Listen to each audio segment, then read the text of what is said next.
Sweet, eternal balance of all that is good, true, and beautiful, friends.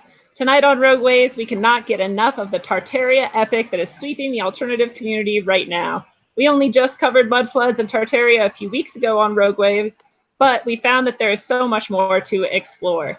This allegedly hidden history shatters our entire paradigm of what it might mean to be humans in this realm called Earth, and calls into question which heights we might be able to once again reach in a possible rebirth of a lost golden age. Or is there something more nefarious going on that we should be wary of in this Tartaria narrative suddenly sweeping the scene?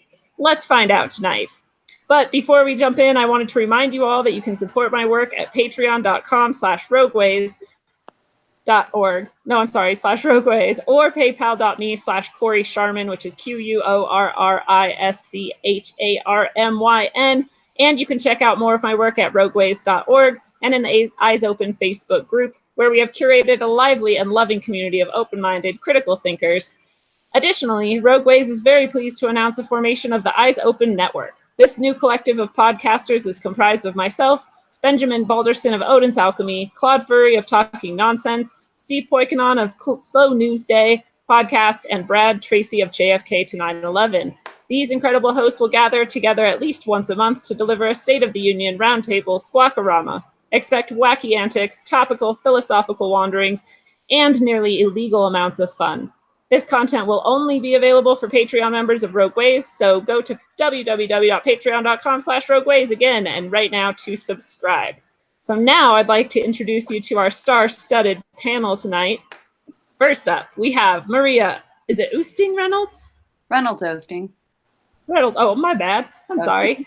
Joining us for the first time, Maria has been weird from the get-go, is a constant wanderer, and watches Puffy Cloud from her tiny house in Missouri. No, Holland, Missouri. Actually, I didn't know there was. I live in Charlotte, North Carolina, but I was born in Michigan. You got all the what does Holland, Missouri have to do with it? I don't know. Michigan, though.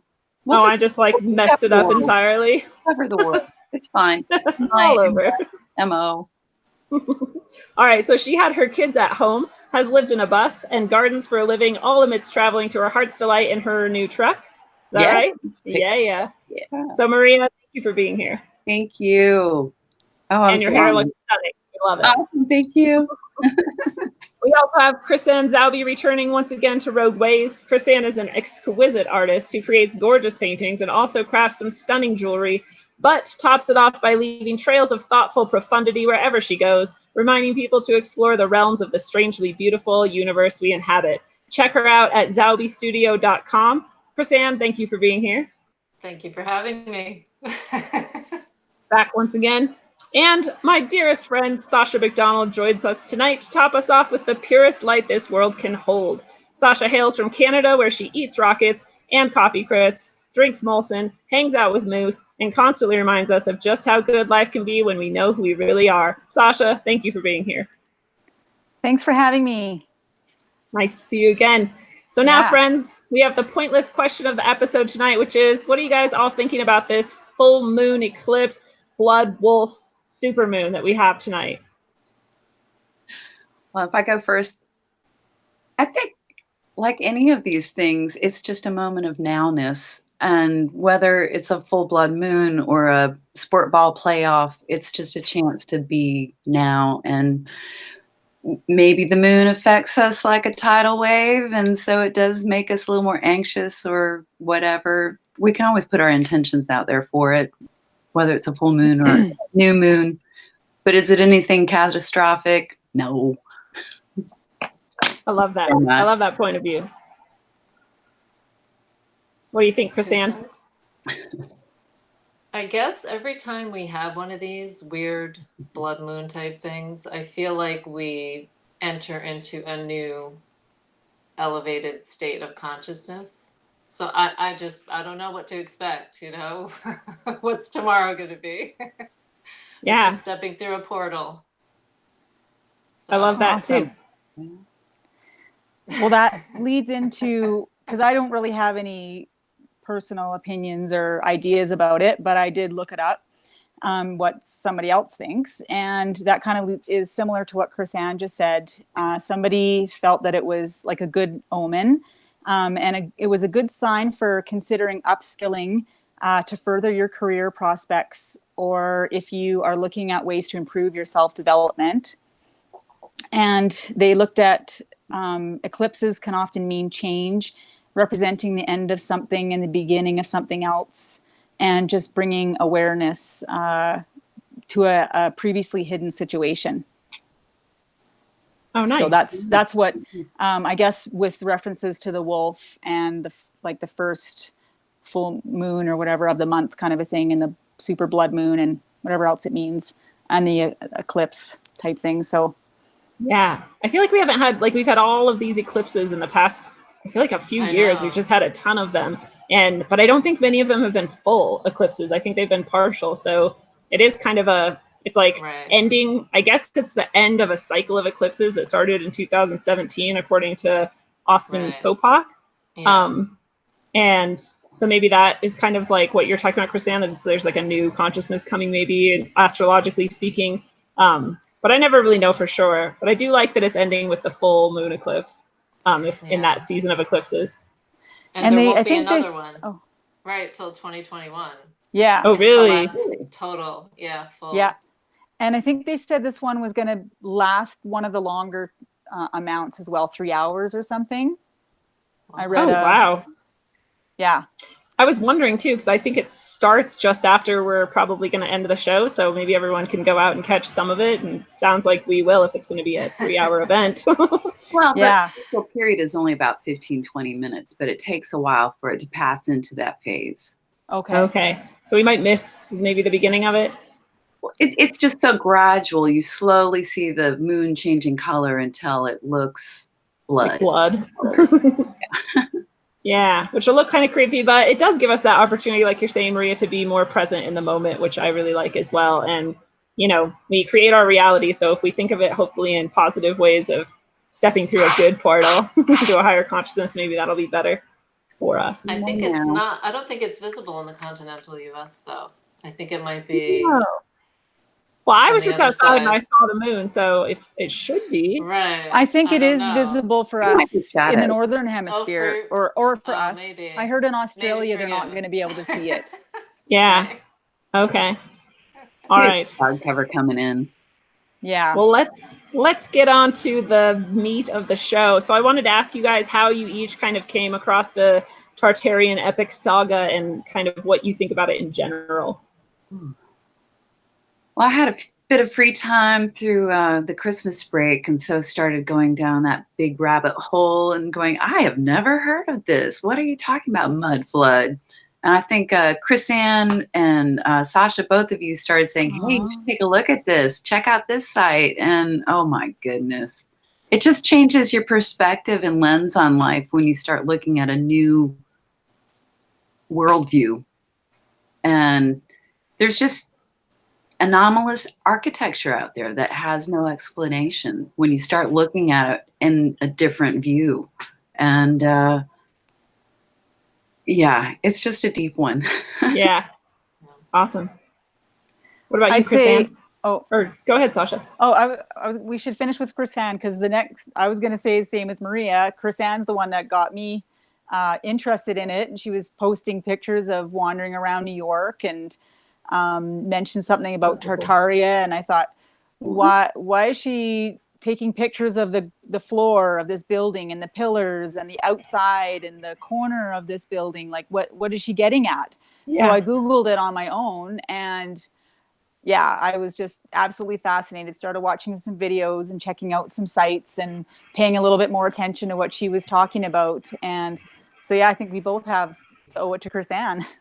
Yeah, I honestly heard about it first from you, Chrisanne, as well. Yeah, I mean, initially I had just fallen into the whole mud fossil.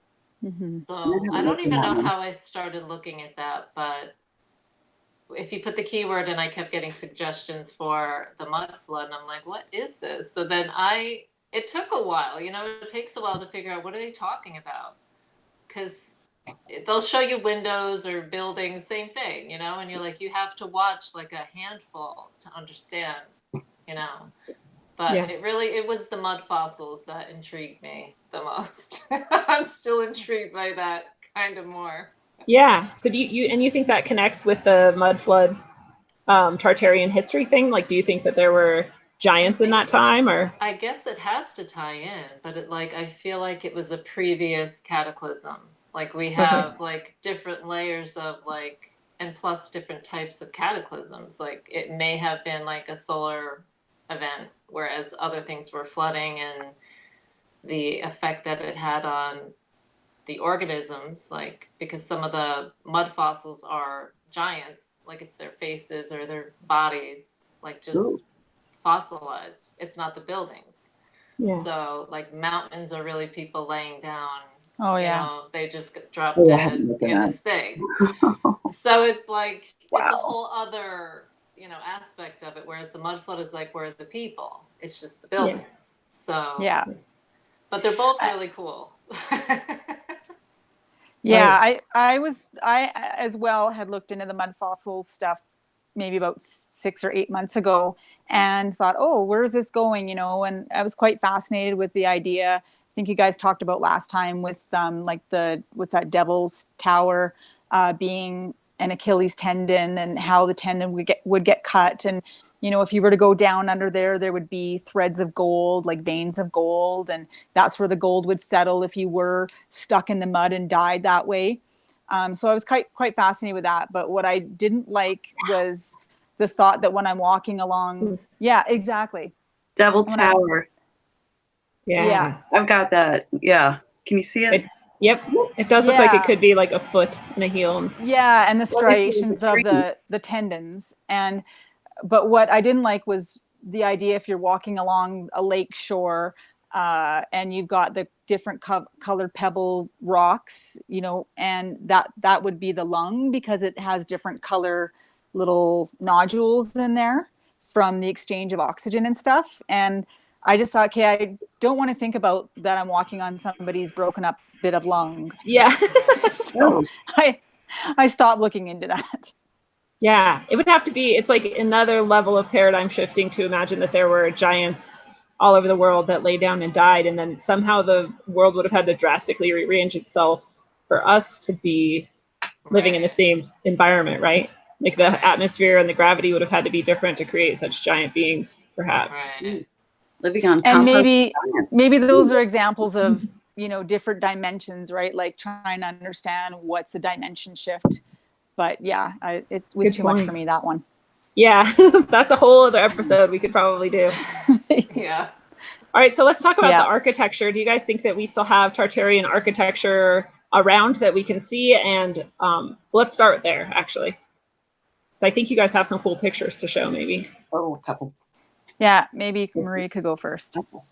Okay, I've got my iPad. Yeah. So these are pictures from a Charlotte history book, and it just goes into showing, again, these are buildings we all see. They're churches or they're museums or government buildings. So authority buildings that we see everywhere, and we just accept that that's, oh yeah, our forebears all built that. We all Yeah. put up, again, these government structures that are huge. Who in Australia had these giant brickworks? What were they feeding them for fuel? How many people did they have to build these? Look at that. They tore that down in Charlotte. Yes. Yeah. I can't imagine tearing that down. It's And gorgeous. Yeah. they're all called Greco-Roman, Byzantine, Victorian, and they're all in our common language and visual cues. We accept these as just the buildings of our world. But again, they show up in China, in Australia, Right. in San Francisco. Who was building that in San Francisco? Yeah. Right. Yeah. Oh, there's one. In a here. short amount of time as well. Oftentimes it's Right. within 10 to 30 years, it said that this whole, Oh, sprung up with a few people that doing one. it. Yeah. Oh, yeah. Look at that. Look at all those windows that are so amazing. Right. Now The this has fact been that covered over. so It's called many. Spirit Square, so it's actually an art building, but the dome is off. Everything is covered up. It just looks like a regular, boring building now. Weird. Look at that. Yeah, that's Amazing. gorgeous. And to think that this is the thing that gets me about the architecture, that it all, like you guys are saying, propped up all around the world all at the same time, but we just don't do it anymore. Like, why would we have been so interested in creating architecture that's so stunningly beautiful and grand, and then just like, nah, we'll just make crap now? And tear it This- years they after some- it's built. Yeah, they somehow had Yeah. the money for it back then, but we don't anymore. Right. Because Like, it's how did money. that change so It's too drastic- expensive to do that now. Well, and our aesthetic is obviously quite different now, but I think people still have aesthetic, and a lot of the buildings we create are just boxes, you know? Just boring boxes. I call it the Bayesian brick blocks that are going Yeah. up. They're Yes. Bayesian brick, and that's about it. There's nothing architectural about it anymore. Well, and like I've mentioned before in different chats and stuff with people, and when you learn about the Tartarian, or this kind of structure, depending on whose it was, that it wasn't just for, I guess, cosmetic and looking nice. It had the form of it had a function. So when you start getting on past the how beautiful it is and start getting on to, well, it looked like that for this reason because this is what that building was doing. It actually had a purpose rather than just housing some files for some institution, which they all became institutions, right? Right. So that's the really cool part. Not only were these amazing and how did they do it, but why? Right. Like, why do they all have the dome? The form has to have a function. Right. Yeah. Right. And Right. it did have a function, and they all look different. Within a city, you might have, I don't even know, I haven't looked in, but you might have 10 different forms of a building, of different buildings with each a different function that work together. And that same pattern would be in city after city around the world, Wow. right? Yeah. Right. So That's really Europe didn't interesting. just have the tall spire buildings. They also had the rounded domes. Mhm. And the Middle East didn't just have the rounded domes. They also had the tall spires, but we've come to associate certain forms with different areas. But the truth is the same patterns were everywhere. Fascinating. So then, what do you guys think about the idea that some of those buildings are still being used for their original possible purpose, like healing or free energy distribution, but we are just not allowed to know about it? I think that there would definitely be some that are being used. I mean, it would if whoever has taken it apart is still around here and knows how they work. I don't think it's true that everybody's forgotten. But I also don't think it would be very much to get them back up and running again, because the potential hasn't gone anywhere. We just haven't accessed it, I guess. We forgot. Or if Yeah. they only charged up during certain alignments. Ooh, Yeah. like the planetary alignment that's happening right now, I think, right? Aren't all planets? And it's a bank holiday, so nobody's in the building. So why not use it? Oh, I good don't know. point. It's an idea. And I kind of feel like because we've gone through so many changes on the planet or whatever this is, that the atmosphere isn't the same. Maybe the Right. ether isn't accessible anymore, and then they find this and it's like they don't know what to do, that the only thing they can do is burn organic material. So what do you do with a fireplace that's supposed to bring in ether and illuminate the world? It's like, oh, let's burn something that died. Yeah. Like we don't know what to do. We find this stuff and it's like, and if we're so stupid and forgetful and, have no consciousness at this point, we don't know what to do. We find the best way to use what they've left for us, That's a really interesting point, because I read it was a science fiction book, but fiction often points towards possible truths, and it was something to the extent of, like, in different zones of that there was different technology that could work, and it had something to do with, like, the declining. It might be something like the declining, like, golden age, or we're going into, like, the dark age, and so there just literally isn't access to that energy anymore. And I hadn't thought about that possibility in connection with this history. Like, maybe part of why it declined is because of something like that.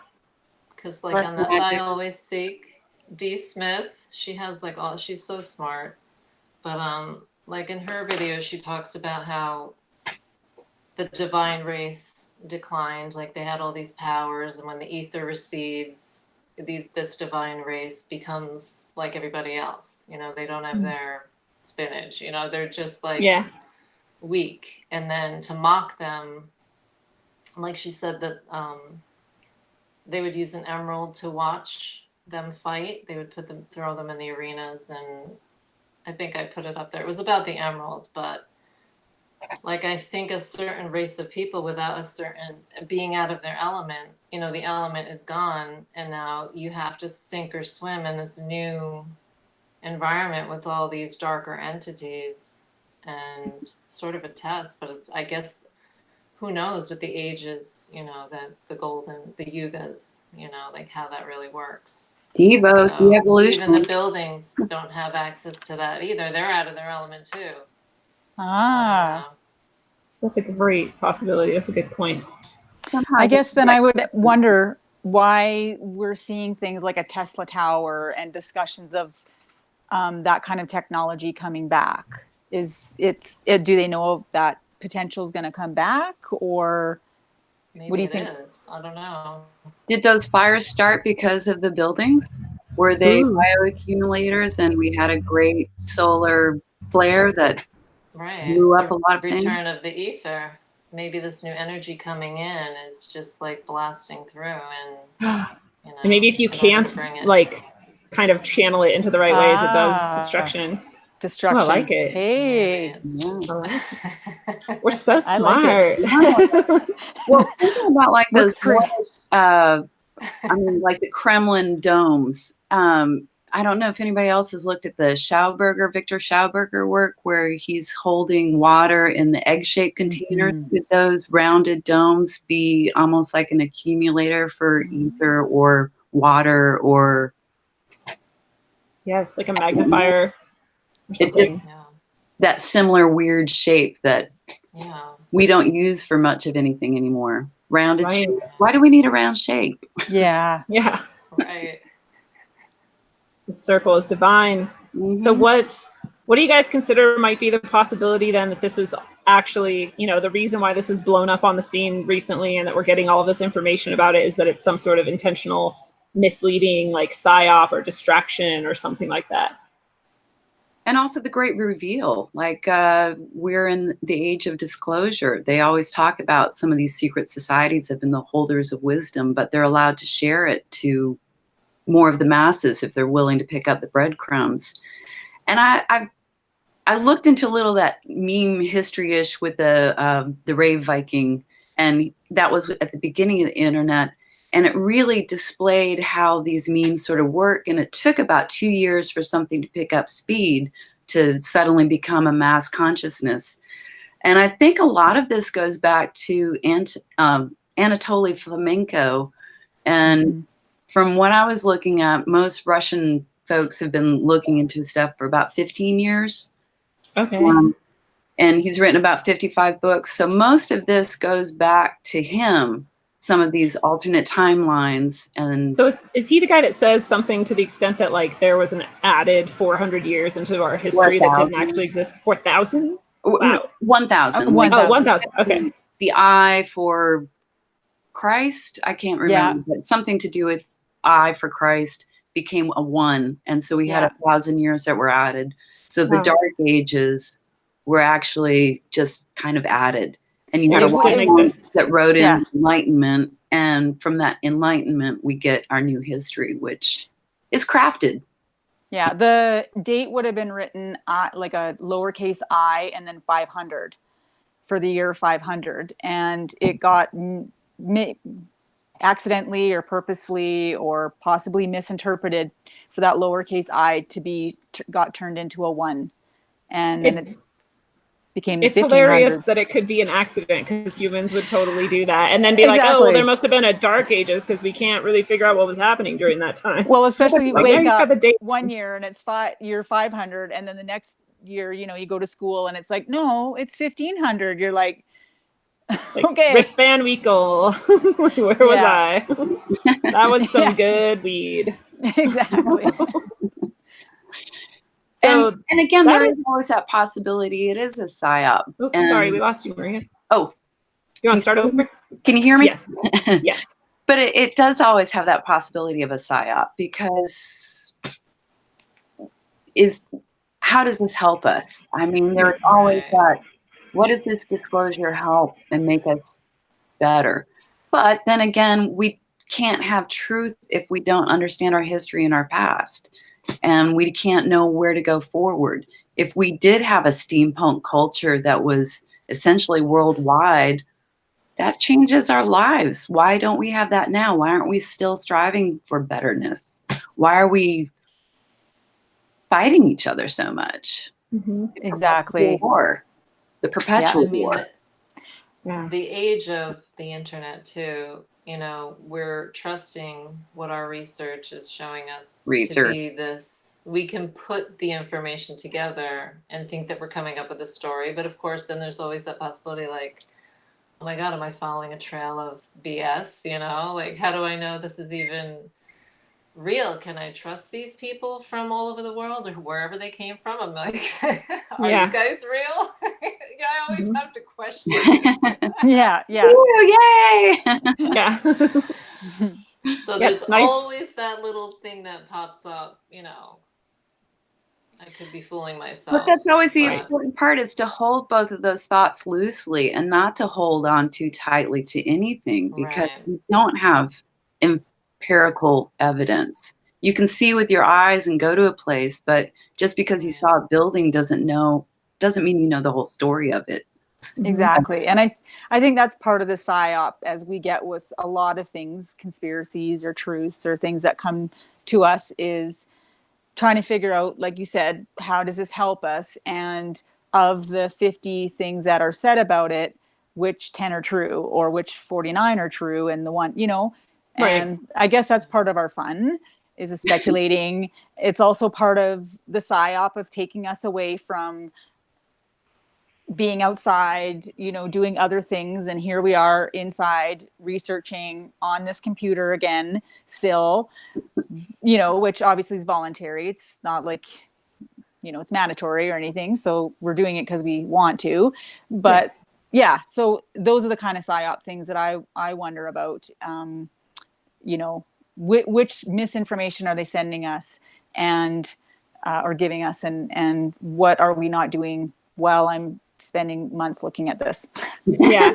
Well, I look at like, what are the possible good sides, right? The pros. The pros would be Yeah. like, maybe we could recreate free energy, or maybe we could recreate this natural methods of healing, or bringing the community together to, you know, kind of be unified in some sort of a ceremony of healing, or whatever maybe went on in those times. And those types of things would be really good to uncover and learn about, right? But then the possible Remembering our downside, potential. right, remembering our potential, a good way to put it. And the downside, all I can really think about is, like you're saying, maybe we are distracted for a little while and we spend some time on this. But I like to think even then we're just like honing our critical thinking skills, you know? Yeah. I do too. And we're connecting. So Right. We're True that. working together and Instead of building. reality TV. We're building foundations. yeah, we Mhm. could be outside hanging out under a tree, admiring its leaves together. We're together, but we're doing this. So Right. So then what about the CIA document that talked about something about intentionally concealing Tartaria? Any of you guys read that or check it out? I tried to look it up. I couldn't find I anything. did. I looked it up a while ago, and I think we just kind of realized, even in the last couple days, I couldn't find it again because I was trying to refresh my memory. I could find some other documents. There is, I don't know if you guys have come across it, but there's, and I didn't read the whole thing, but there's a story on there on the CIA site, the document called Adam and Eve. Did you guys find that? No. No. It's about different catastrophic events. Not sure why the CIA has a document on it, Yeah. but it was kind of like, so there's other interesting things. It did talk about Tartaria as well and the Tartars, but I couldn't find that. And I think Claude had posted it or shared it at one point. And so I asked him, hey, do you have that document link? Because I want to review it before this. Right. And he couldn't find it either. Wow. So Max Egan has it on his site, allegedly. So I would hope that it would still be there because he has his own storage and servers. Okay. Smart. But I don't know. I don't know for sure, because if it's hard to find, maybe Well, it's I being thought scrubbed or. it was released in 1998 and it was written in August 4th, 1944. Essentially, it was worded very diplomatically, but essentially telling them they needed to rewrite their history. Wow. Interesting. And August 4th, 1944, I can't remember when was the bombing of Hiroshima. Wasn't that August 9th? Let's see. I'm just I if we had a full global clearing house right then. Because I was last minute trying to find the information on the CIA document today too, because I hadn't realized that they'd even mentioned that.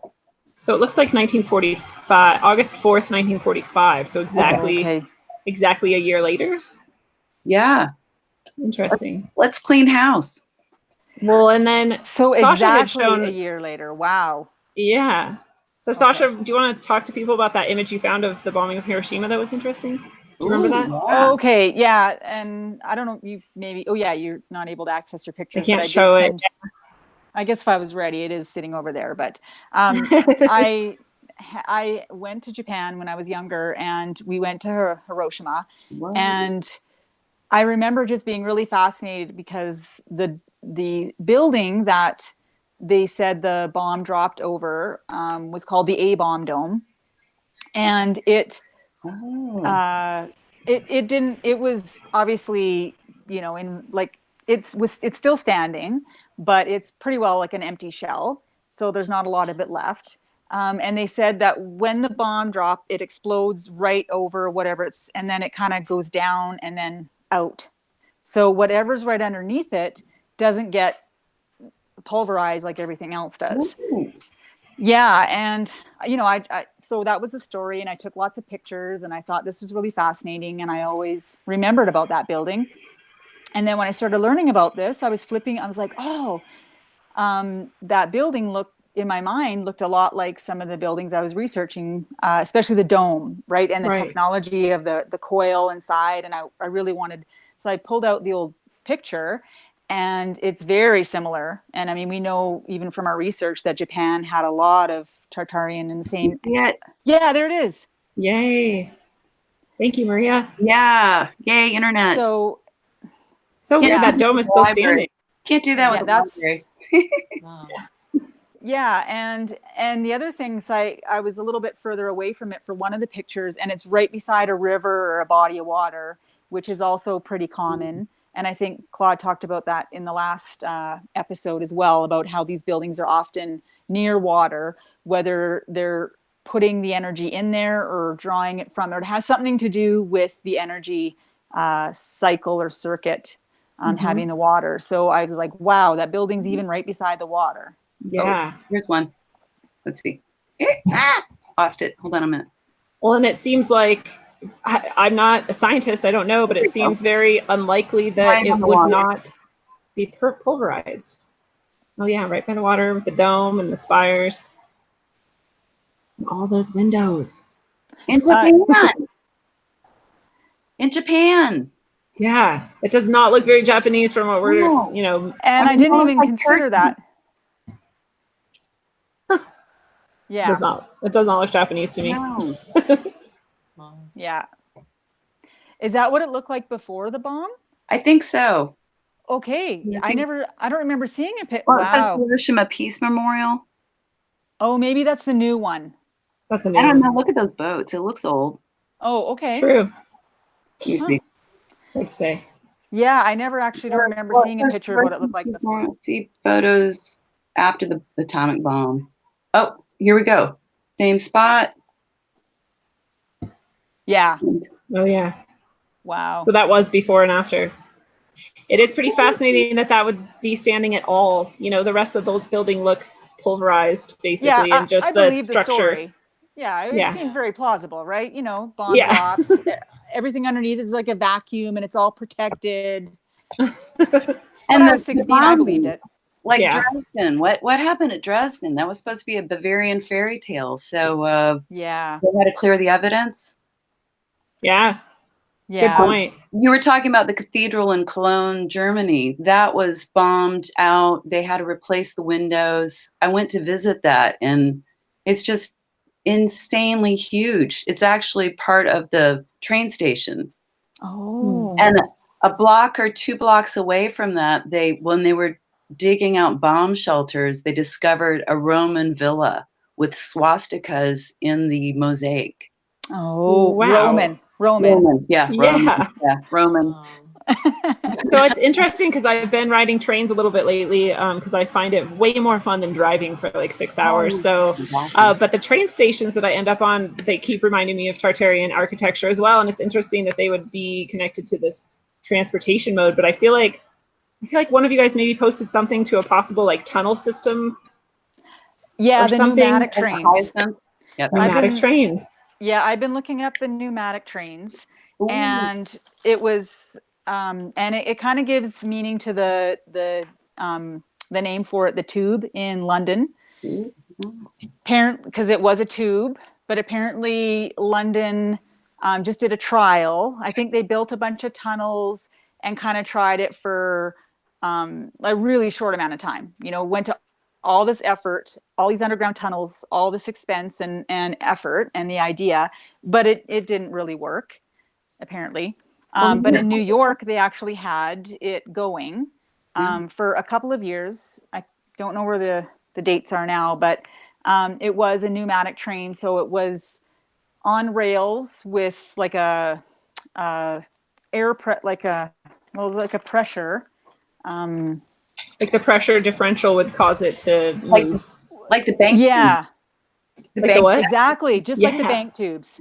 That's exactly was it. Yeah.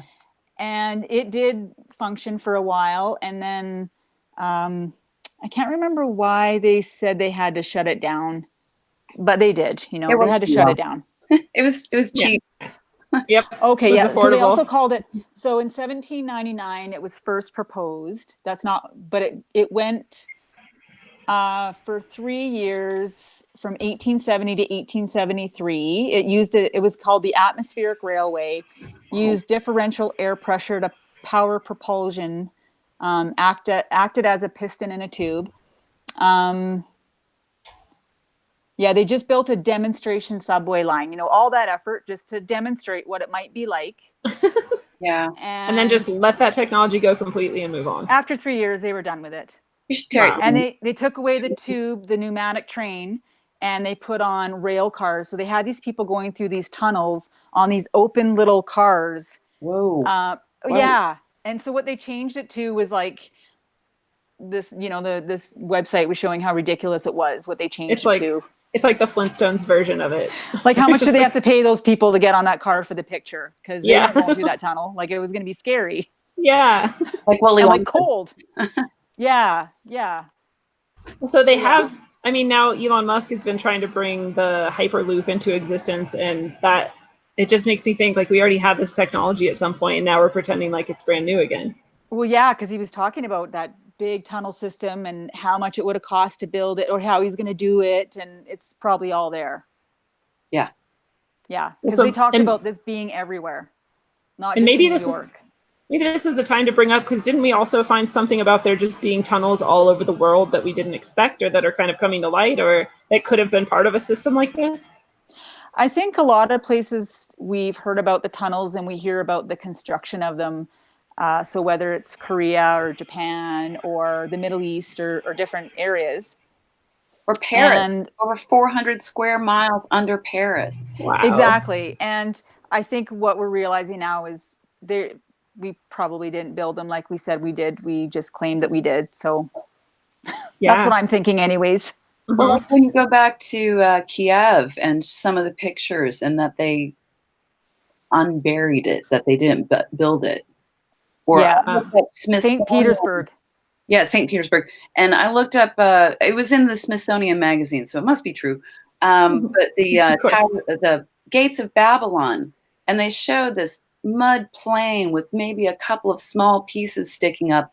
And it took them a few years to unbury it. And of course, bring the gates to London because, you know, they don't need to keep it where it's at. Yeah. But and make where it are even the more gates difficult. now? They're in the Museum of London. Oh, Yeah. inside. Yeah, Oh. the Temple of Babylon, I believe. Oh. But yeah. Wow, I feel like we could do a whole episode just on that as well. But I feel like there's this trend of in history, and we kind of touched on it with the bombing of Dresden and other places, that we tend to like create a war and then find a way to destroy the history and antiquities in that area, and it's like an intentional campaign to make it even more confusing and hard to piece together. Sure. And again, there's secrets in plain sight. We accept that the history is real. Oh, wait, I got a Napoleon quote. Oh, cool. Nice. Where was it? Because we're bringing it. Oh, history is a set of lies agreed upon. Yeah, I Okay. totally. Plain sight, hidden hand. Mm-hmm. Yeah. So then what do you guys feel about, because I have this thing where like I feel like I remember being taught about the Tartars, and maybe it wasn't called Tartaria. I don't remember that specific word, but I remember learning about the Tartars, and now when I look into it, all I can find is the Tatars, which is different, and not quite as. It's weird because my brain remembers something about it. I can't prove it, obviously, but I feel like we used to have some like more inklings of it, and now it's even more hidden. So do you guys seem to remember or have feelings like you understood this better, and now it's been more covered over or lost, even in your lifetimes? The Tartars, like they were mixed in with the Mongols, like they were a subcategory tribe of the Mongols. Khazaria, Tartar, Mongol, Turks. Okay. So then we're just like calling it different things, and maybe that's why it's harder to find now. I've never learned about them ever. I never heard about them until now. Okay. I'm probably a lot older than you guys. So it would have been. So no, I didn't really hear about it. So is it the Mandela effect? It's all new to me. It could be Mandela effect too, yeah. I know. Well, and it does seem to connect back with the Mongols, because there's Max Egan was bringing out that that is probably where Tartaria was centered, was like Russia and the Mongolian area, and he talked about how the Great Wall of China is facing the wrong direction. If China would have actually been the ones to build it, because people would have opened the doors to get in from the other side and get into China. And how Genghis Khan is actually interesting, because we treat him like this evil sort of dictator warlord, and actually he has more of a Jesus-like role and story in that culture. So there's a couple pieces that kind of connect to that too, that indicate that maybe this was a greater and more vast culture than we now understand, and that maybe that is Tartaria. And I found a little bit, there was also a suggestion of, well, Genghis is just a title, so that's not necessarily his name, Tamasin, but Tamasin might have also been Prester John, which I'd heard that name, but it starts going into that he's like an explorer, Jesus type figure. And again, I only have a topical viewing of it, but Prester John, another character to look up. Yeah, that's a very Western sounding name. Yeah. Interesting. I've never heard that one. Yeah, I listened to a video actually just today, kind of talking about a little bit about Genghis and the Khans, and how they possibly would have been from Korea initially, and that they were actually an invading force that invaded China. And it kind of talked about how a lot of countries have been invaded by an outside force or group, and never quite assimilated to those people, but yet have the political or institution, kind of backbone of the country operating how the invaders want it to run, and the people not being a part of who they were. And gave the example of Tibet and China, but also said that might have happened from the Koreans or these Hans going into China doing that, and the wall could have been in relation to that. And and just, I guess, the progression of, and it's hard because a lot of it's speculation, no one really knows for sure, but just the progression of then adding in the Khazarians into that mix, and how they moved over, and then they might have been from the original Ashkenazis, and they might have maybe even been from Finland or Finnish origin, Yeah, so a few different ideas. I don't know if anyone else has heard anything different. I never had a chance to really look into it, but I was just listening to that today, actually. So, Yeah. Yeah, Did you guys and hear then anything? someone speculates that Genghis Khan was actually a made-up story from, I think, 1905. 1908. Wow. I got that one. Based on Oh. 1908, Babude Tsunde Gun. And he was Yes. like the main guy that made up the mythic tale of Genghis Khan. And he's like the primary source for most anyone who writes about Genghis Khan, whether it was Tamasin Okay. or, but 1908. Yeah. 1908. 1908. Really no Okay. time. 200 years after he was supposed to have lived. Yeah. It makes it so confusing. It must be true. It was written down. Yeah. So it's weird that you brought up the supposedly Roman architecture that had the swastika in it. And Claude says the Thule Society had underground bunkers attached to massive underground caverns and tunnels. The Nazi earthworks programs, and they had entire enormous underground hangars that housed the Luftwaffe, which I don't know what that is, but probably everyone listening is like, For Air oh, Force. okay, the Yeah. Air Force. Thank you.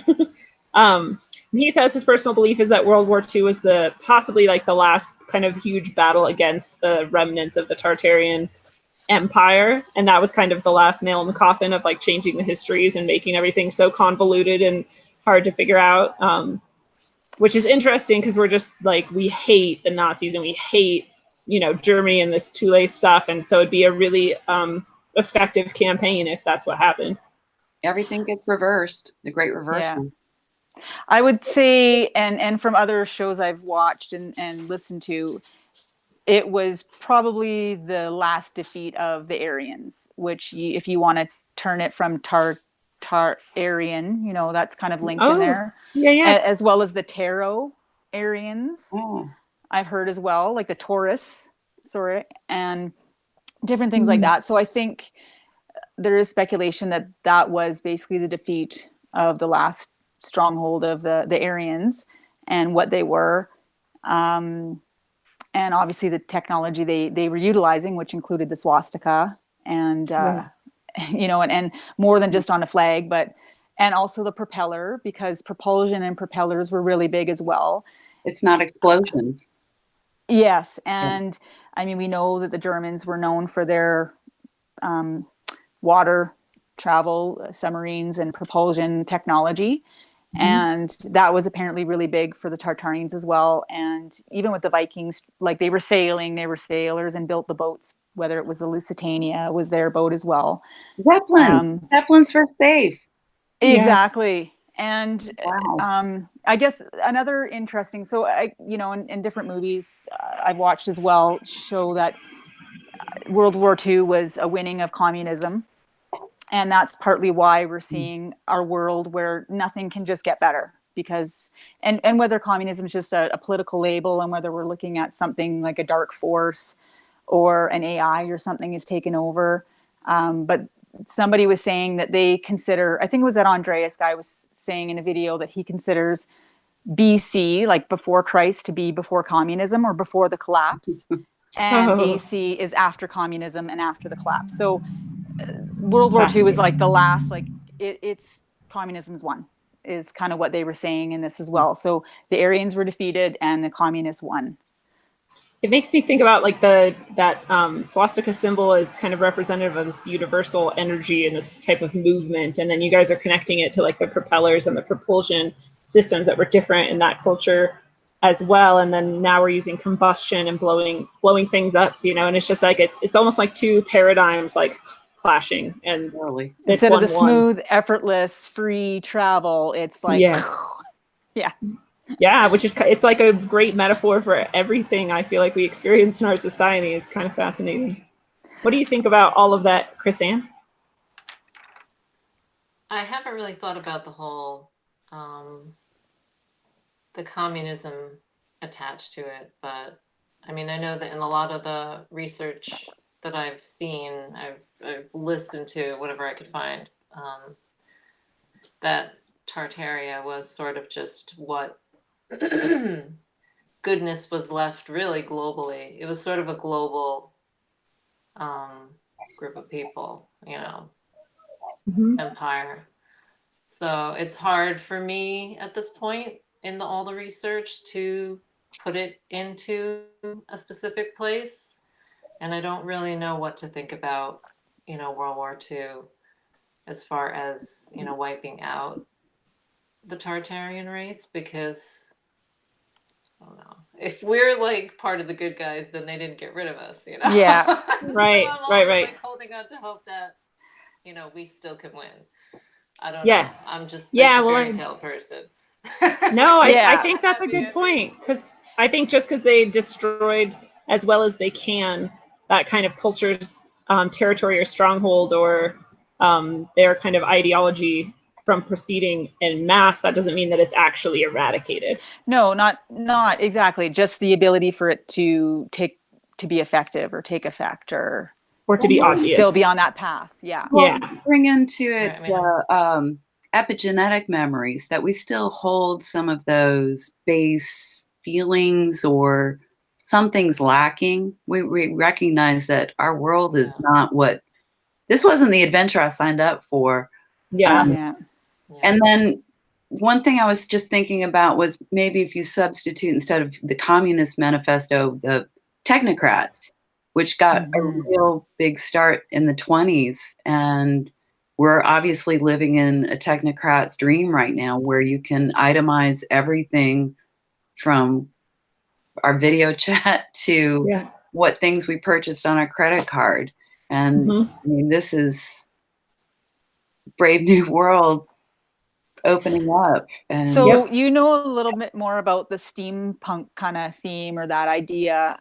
Like, are the technocrats related to that, or maybe you call it more the dark side. This was Corbett Report actually I think it was Peace Revolution did a really great long 20-hour something. A lot of his programs were 20 something hours. I listened to them all. Yeah. And it was just fascinating talking about these people were literally going out on the savannah in Africa and numbering each gazelle and what they were eating and how much they were pooping. And they didn't have the technology, but they had people writing it down. I think it was in the 70s at that point. But it's been a slow and gradual progression that now we've finally reached that. But it's the mechanical version as opposed to maybe the biogeometric version where, again, with these buildings that they have essence or they have a good feel to them. You go into a church because it feels good. Yeah. Was it for worshiping God or was it for coming together as a community? Were they doing cymatics and singing in harmony and making the world a better place just through, again, like a more of a bioresonance as opposed to a Terminator mechanical explosive version? Yeah. I mean, that's putting a few pieces together. Yeah. So we kind of already talked about like how I feel like this came up a little bit maybe, but that like Syria may have actually been the original location for the King Arthur legends and that all of that got transferred to England somehow. But if you go back to the original texts, that perhaps what they were actually referring to is what we now call Syria.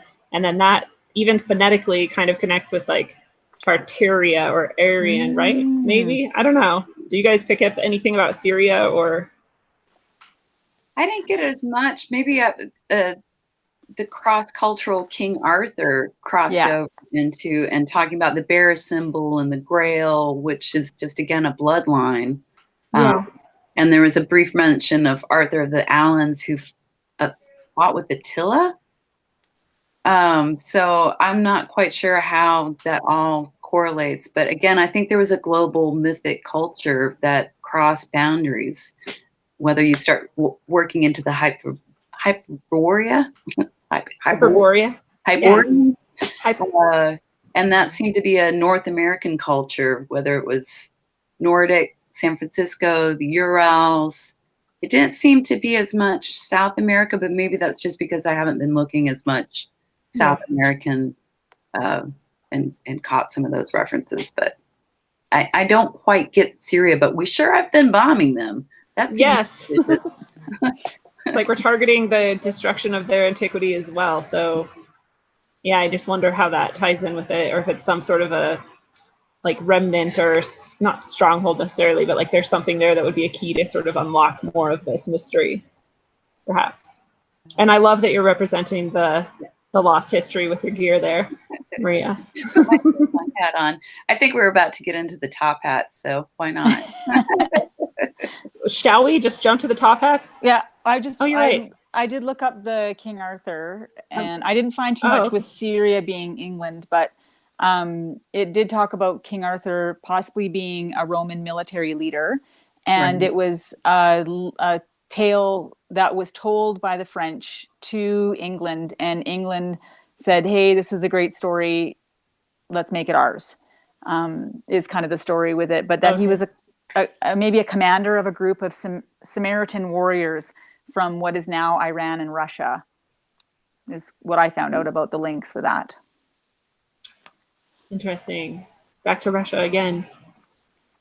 So I think let's touch on the Hyperborea again. Because did anybody else pick up anything about how Hyperborea might tie in? I wasn't sure if Chris Ann maybe or Sasha. Just, I mean, as far as like them being giants. Oh, right, it ties back to that. Oh, I like the giants. Men living beyond the home of the Boreans. It just seems like they were a group of people that, I don't know, like, I guess it just, well, I've been listening to the Flat Earth British guy, Martin. Oh my God, he looked up these old books and they really disturb me. I'm still like, not okay. I'm like having nightmares about it. But it shows like all these giants and like they're all these oddly shaped humans and killing people, cannibalizing, just really brutal, disgusting. Yeah, I looked at that too. Yeah, I mean, I don't know what to think about this whole giant race and who's the bad guy, you know? Right. Like, so when we think of the Hyperborea, but then like in some of the legends, we say that, oh, we turned evil. Like we use magic in the wrong way. So we could all of these races that we're talking about could have gone sour. Like they could have been the good guys, could have been, so it's like it's really hard to tell who's on what side. Yeah. But I mean, Hyperborea. And did they have a mind wipe?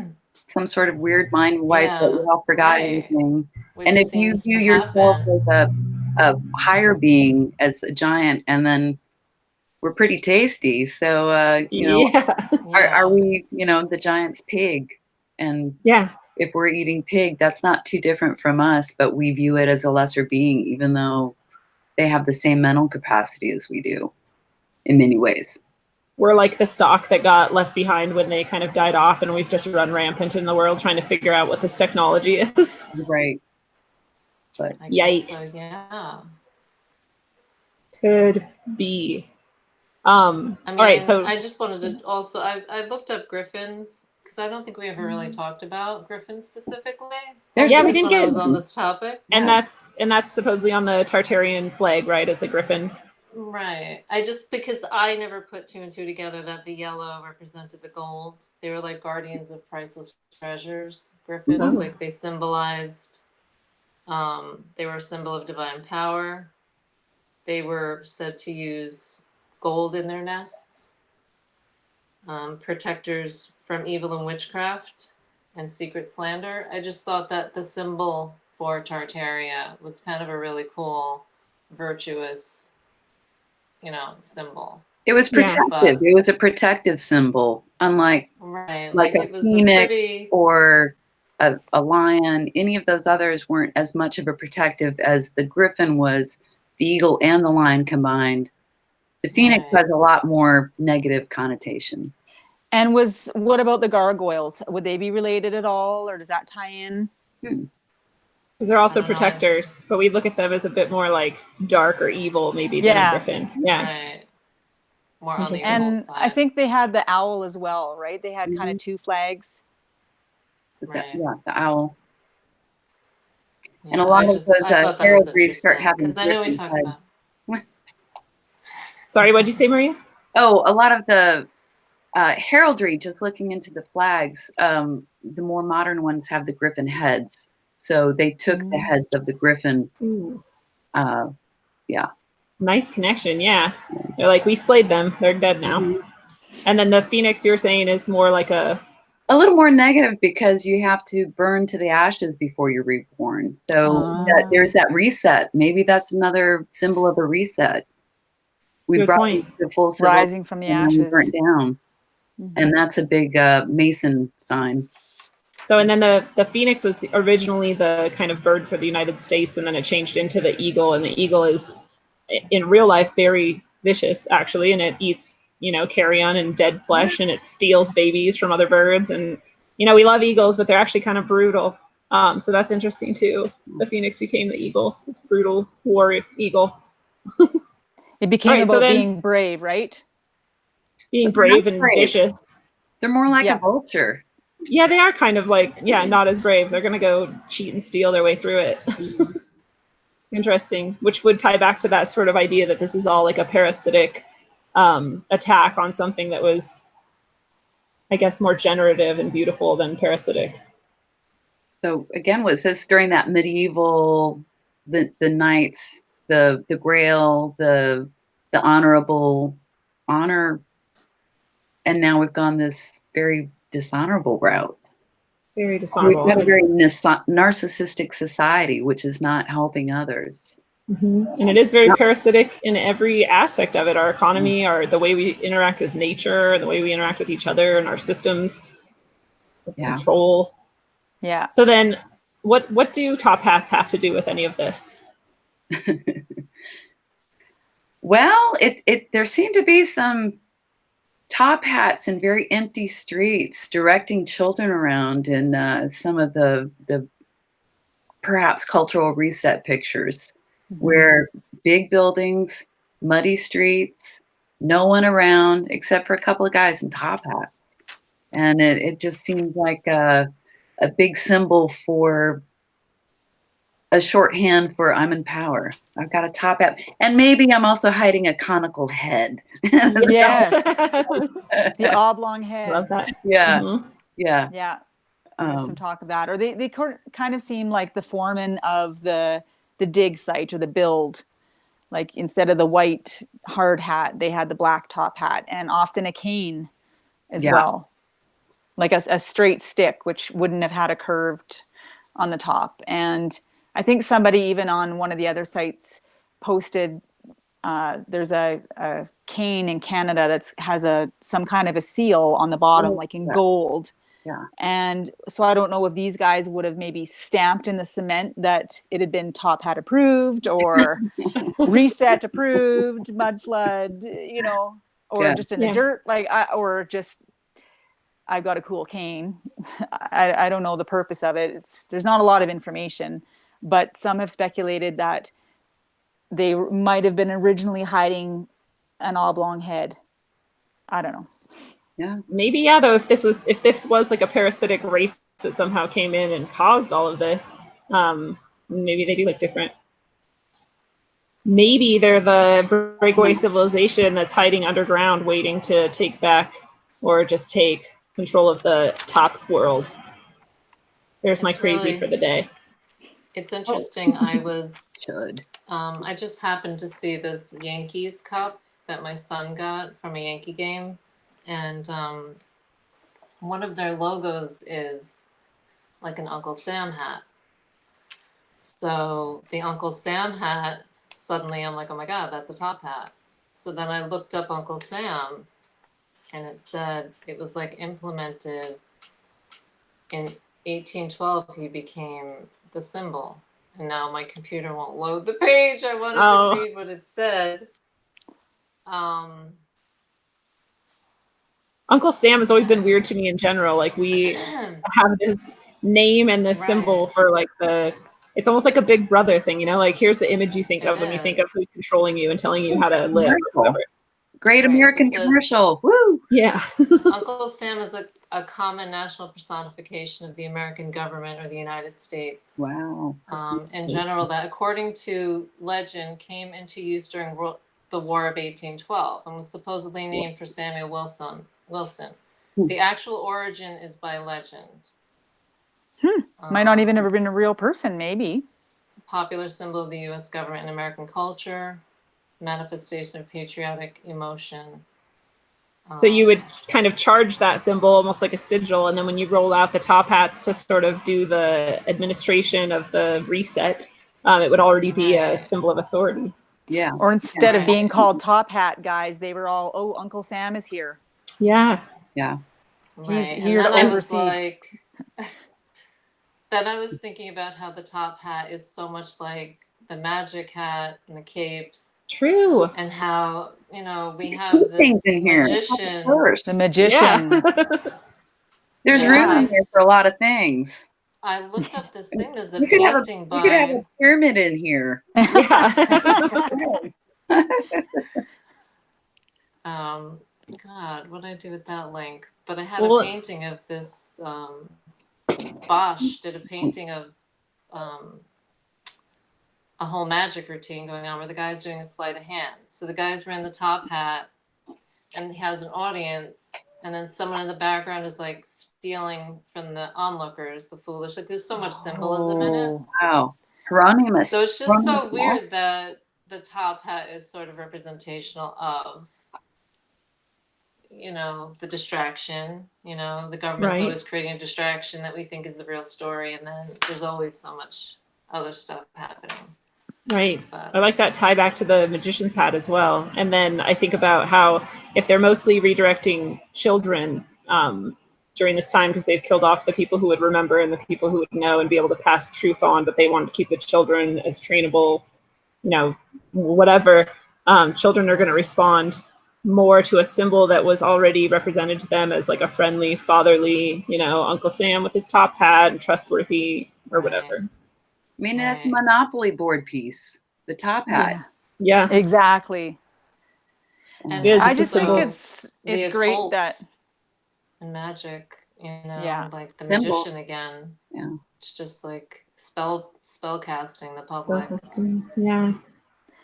Yeah, and I was just going to say, kind of with that as well, that somebody has taken the time to think critically about what was hidden in plain sight, you know, with that spell casting and saying, hey, where are the people in these pictures? We've all seen the old pictures. It never dawned on me once they wouldn't want people in the Right. picture. They just told the whole Right. city, everybody stay home. We're taking a picture of the city this morning. I don't know how there was no one in the picture, or how somebody said, what's with all these top hat guys? Because we've all Yeah. seen the pictures with the top hats. I never thought to wonder who they were or what they were doing. So Right. it's pretty cool that Right. somebody's taken the time to go, what's going on here?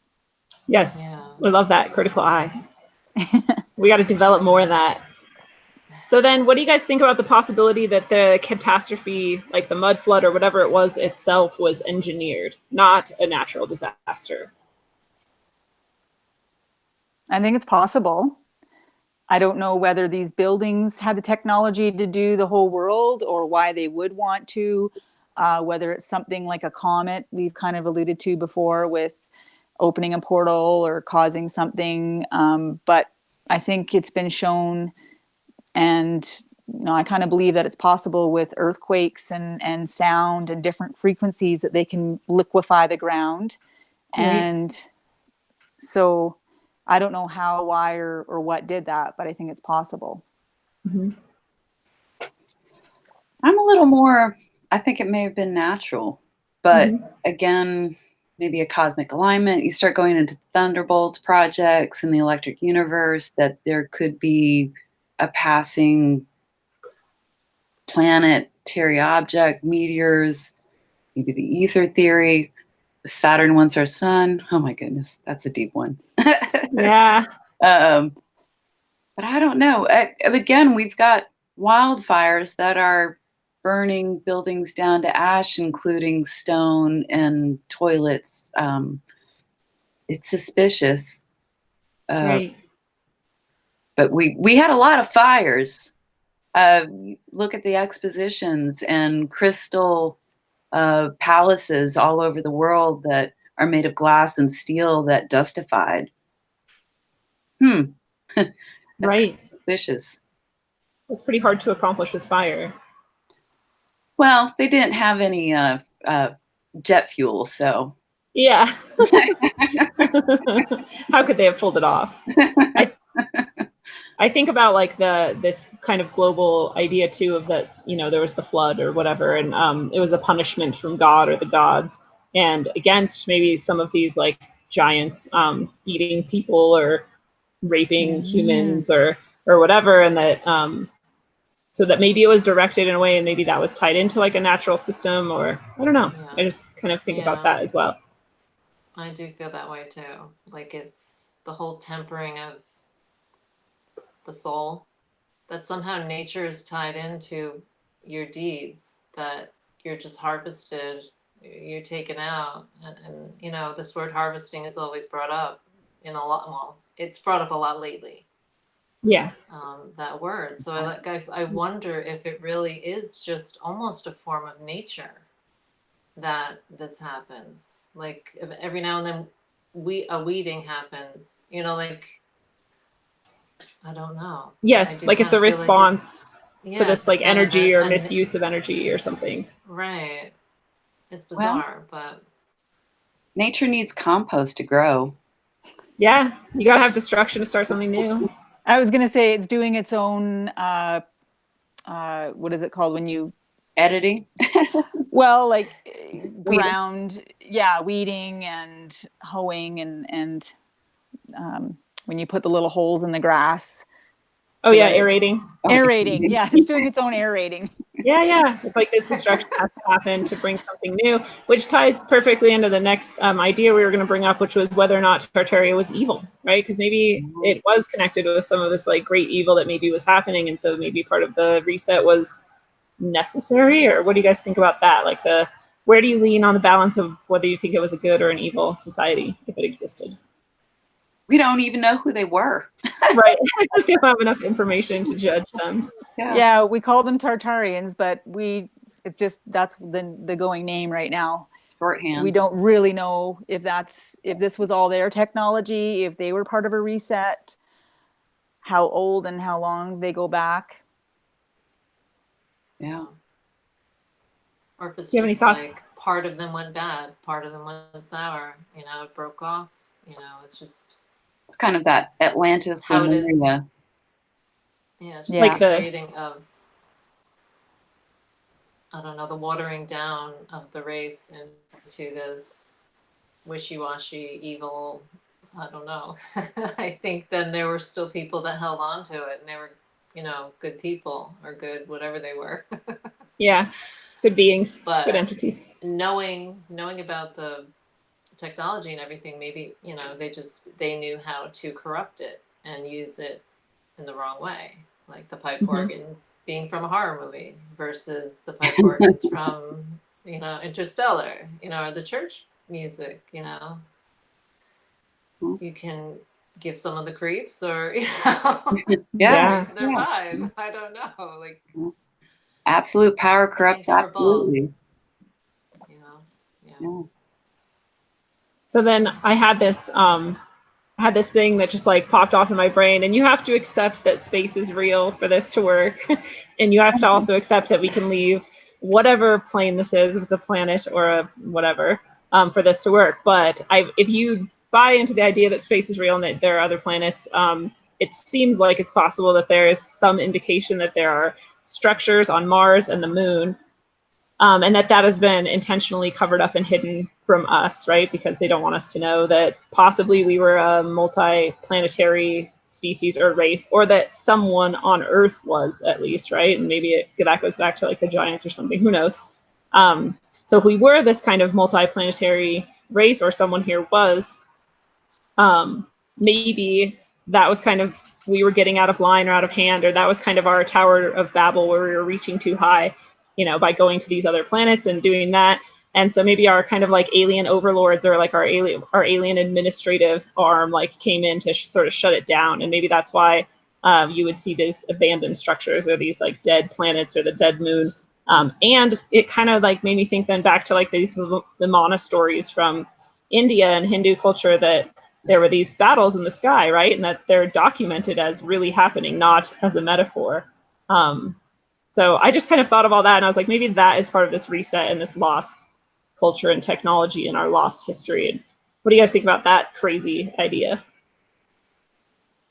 I saw something and I can't quite remember exactly, but it was connecting the cave networks as accumulators, and that we would have been able to transport around the planet at the right times of year. Maybe it wasn't on access all the time, but once all of the stars aligned, then we could bounce, and that we could also use that as interstellar traveling points. If you went to the one in Hong Kong at the right solar time, then you could go to whatever next star system, because at that time the portal would be open. So was there a mass evacuation because there was a cataclysm? Was that one reason the adults disappeared at some hour? Yeah, or maybe that's how you could go from like the moon to Mars and back to Earth, is through things like this. And that, I have to give a shout out to Derek Murphy. Hopefully he's going to listen to this and catch that, because that could connect with his theory. That's what I was listening to. Yeah. Oh, okay, yeah. Your show. Oh, Hey, look at that. That's funny. And someone in the chat brought up, I think it was Brett, brought up the when we were talking about Syria, that maybe there's a portal in Syria too, and that's part of why we're so interested to attack them, right? Like maybe a Stargate or something. Oh, did you see the buried Stargate that they uncovered? And it looked exactly like the Stargate that they used in the Stargate series. Oh, it was a metal ring that they uncovered, buried in tens of feet of earth. Of mud. Mud. Wow. What, that was in Syria? I don't know that it was Syria. It was some Middle Eastern country. And again, it's kind of coagulating together like mud. Yeah. Well, you interviewed Freeman, and he talks a lot about that, with a lot of portals and stargates being over there, and the pirates in the waters, basically keeping people away from, like, protecting these, or I guess hoarding these stargates and portals. So there's some crazy caves. Yeah. Well, and he also talks about how weird it is that the Stargate TV show seemed to, it was the Obama administration, right? If you look at them and then you compare them to the characters in Stargate Atlantis, I want to say, I've never watched it. I'm sorry, everyone. Neither have I. It's kind of hard. There's nuggets in everything, but it's heavy-handed. Yeah. Okay. But so like that they align perfectly, like they look exactly like one another, and it's like, how likely is that? Like, I don't know. I feel like they just laugh at us. Well, he brings the Egyptian clone connection with Obama. Yeah. Yes, I love that. Yeah. I love that. He's good at connections. Yeah.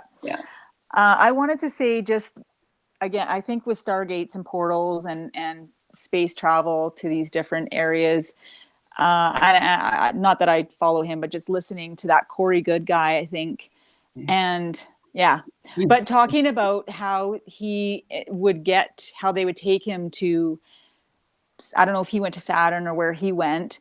I'm pretty sure it was him, but saying, somebody was asking him how you get there, and he said it's like an elevator. And I had never heard of it that way. I was thinking that you had to get on a ship and go there, or I didn't know how you're traveling. But I don't know. Do you guys know how you travel through these stargates, or what it's like, or how you get to Saturn? Or there's always a talk of space ladders, which is almost like a thread or a link from.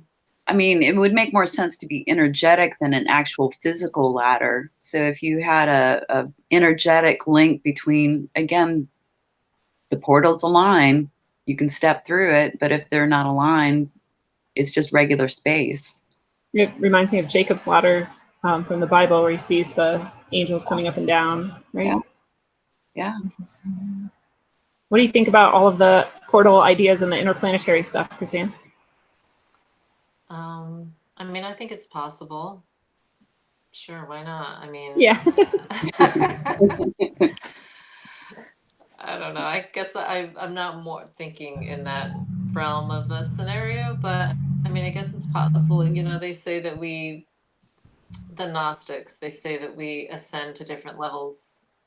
It's weird. They have so many schools of thought with how you ascend to a Buddha, or eventually a Christ, you know, but you have all these levels in between, and who knows what your jobs are if you're going to different depositories of, you know, your soul. If you're going to other planets, you know, maybe you're in charge of like clearing out house, you know, like I don't Yeah. know, maybe that's how they are, you know. Mhm. You get to a certain level, you become the people that like are the watchers of some sort, and you're, you know, Exactly. and maybe in that sense, I can see some kind of different universal race that monitors planets and The hierarchy. you know, in that sense, Right. Galactic right. hierarchy. Yeah. Maybe doing the battles in the sky. You know, you've elevated from human to this other thing. You know, you're Right. like fighting on a different level. Okay. But I guess that's how I would probably see it, not necessarily aliens or whatever. Yeah, I like that. So just in link to that, because I was looking at a New Earth video and it was talking about the Cathars and the Albigensians, and Francis Bacon quote, "Heretic is not he who burns at the stake. Heretic is the one who lights the fire." Mm. So one of those. Where Yeah. are we? Yeah. Right. Who's good? Who's bad? Was Who's the Hitler enemy? was Hitler actually doing some really great things by being an ultimate evil? Was he ultimate? Yeah. Who knows? Who knows? I know Who that knows? that whole story is questionable too nowadays. Yeah. Who was an amazing person? Oh, Winston Churchill. Yeah, he was great, right? Yeah. Right.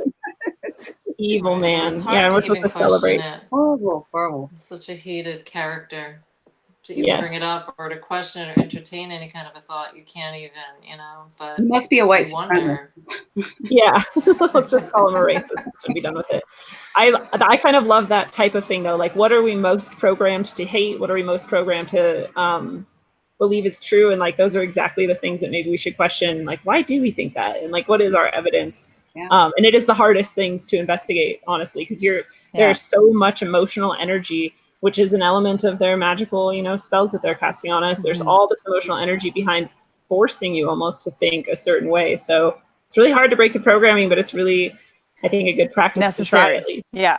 And I was going to say that too with a lot of that programming and just checking your feels about certain things. And then when you look into it more and whether you accept it or question it or disregard it, how you feel after you're done doing that. And I don't know, I think it shows, I know I've done that about a few things and I just feel so much better after. And I think this is what I needed. It doesn't really matter what it is and knowing the truth, but I don't need to feel that anymore. And I feel really good, free, good, forgiving, accepting, you know. I think it's holding your beliefs lightly. Mhm. Yeah. And to be able to weigh both of them and just go, well, neither, again, be lie. Are you believing a lie? Yeah. And you hold it lightly, whether it's good or bad, that gray middle zone, go through the middle path, whatever. But And What I why love- would they want me to hold Good on so question. much guilt and hate for whatever it is that, you know, whether it was a lie, like I said. Well, right now we're guilty for destroying the world because mankind is the only thing that has any impact on it. Allegedly, Yeah. yeah, there's another one that's highly emotionally charged. And I always like come back to, I don't care what anyone thinks is true, right? Like, I don't need to agree with anyone on any certain topic, but I just think that practice, like you're talking about, Maria, of like holding both possibilities and investigating all possibilities is just really important, no matter where you land. Yeah, right. Yeah, and maybe those were our final words of wisdom, but I was wondering if you guys have any last thoughts or words of wisdom that you want to kind of throw in, or anything that we didn't get to yet that you wanted to bring up.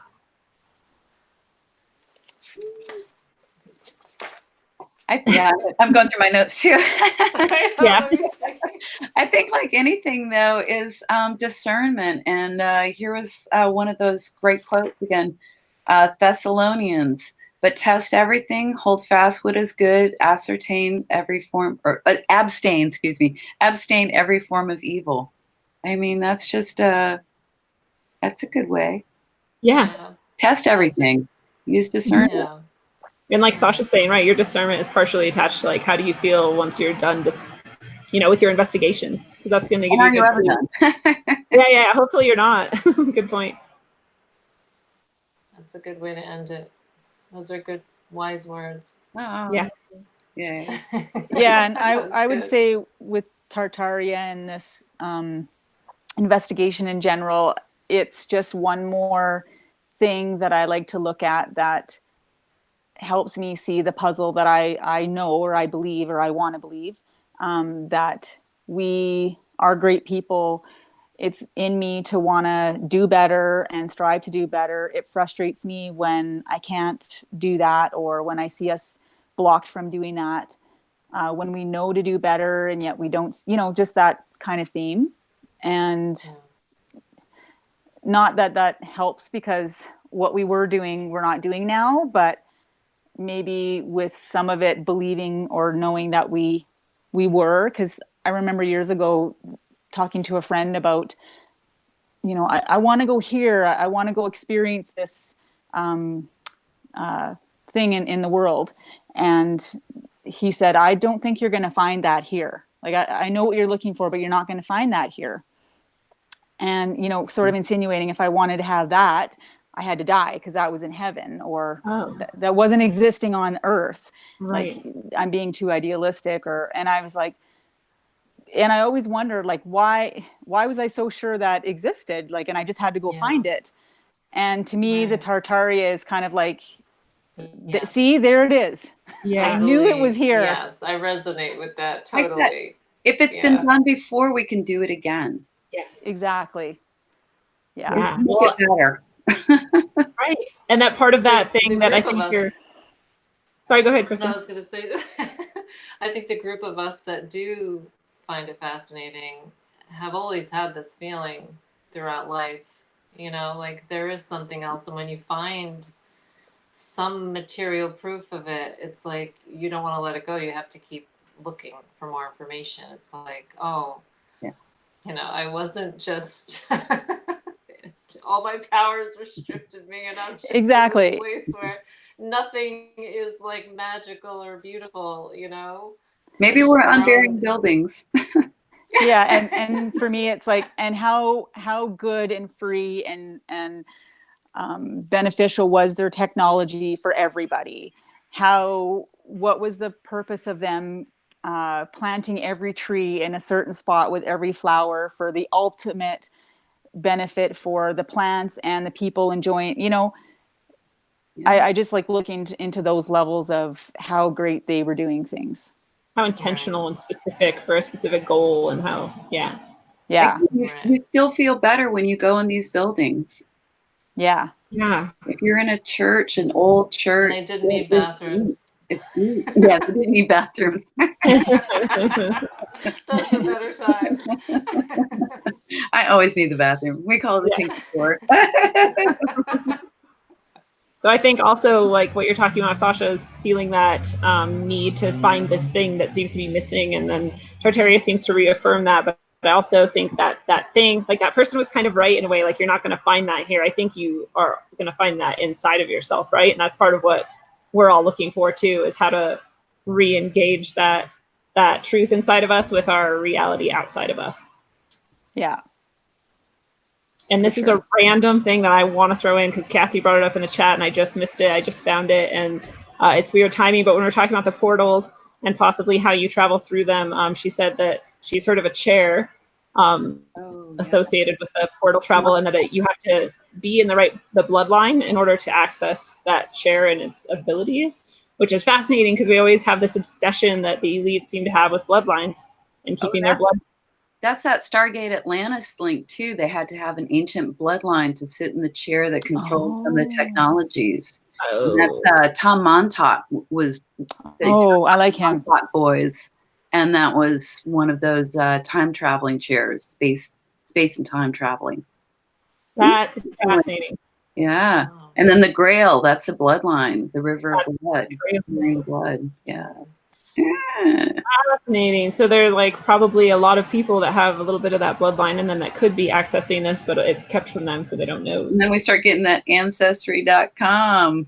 Yes. Oh, be wary.